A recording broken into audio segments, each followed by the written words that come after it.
So we're standing in front of the John Eager Howard Monument here in Mount Vernon. John Eager Howard was one of the most important revolutionary figures we have here in Maryland. He's from the area here in Baltimore. He rises up quickly through the ranks of the Continental Army during the Revolutionary War. By the time we get to the Battle of Cowpens during the Southern Campaign in 1781, Howard is a lieutenant colonel in the Continental Army, and he'll be commanding about 300 Continental soldiers at the Battle of Cowpens. So as the British 71st Highlanders begin to approach Howard's 300 Continental soldiers, there's confusion in the third line. Howard wants part of the line to drop back to create a new position due to the oncoming 71st Highlanders. The order is construed at some point.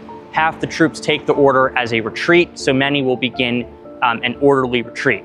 But Howard's leadership, in cooperation with General Daniel Morgan, will make sure that this retreat is orderly.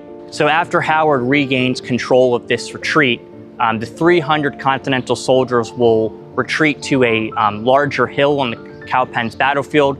They will turn around and almost simultaneously fire a massive and devastating volley into the oncoming British soldiers. And it's this volley that really turns around how the battle was going.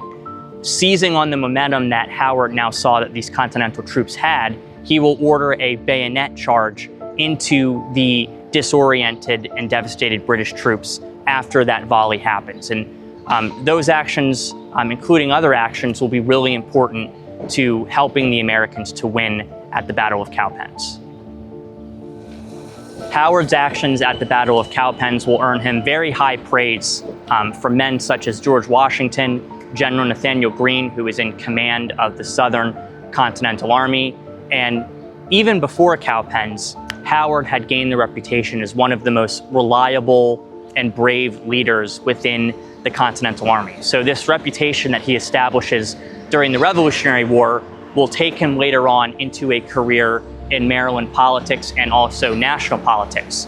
He will serve as the governor of Maryland. He will serve in the U.S. Congress, and his name and also his actions at Cowpens will be mentioned in Maryland, My Maryland. The monument was designed by really a renowned French sculptor named Emmanuel Frommet, and it was built in 1904. It is a equestrian monument with John Eager Howard on his horse as a Continental general. The people of Baltimore and of the state of Maryland really respected Howard. They regarded him as one of the most important and influential leaders from the state in the Revolutionary era. And with that said, people here in the Mount Vernon community and Baltimore community wanted some type of monument to honor his service.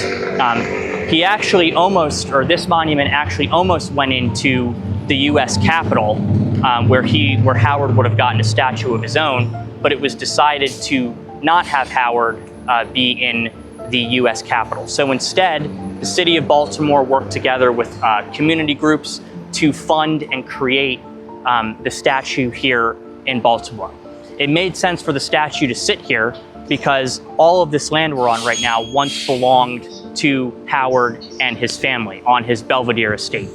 This would have mostly been a forested area at the time. It was a growing community at the time, and it would have made sense as a spot to put a monument such as this. The monument represents Howard's lasting impact on Baltimore. It represents his lasting impact on the Revolutionary War, and it represents how people in Baltimore and the country really wanted to memorialize and commemorate these figures that brought Americans at the time together. When the monument was first put up, people at the time said that the monument inspired a sense of patriotism, of national unity, togetherness, and also pride in Maryland's Revolutionary War figures who fought in the Revolutionary War and served the state for a long period of time.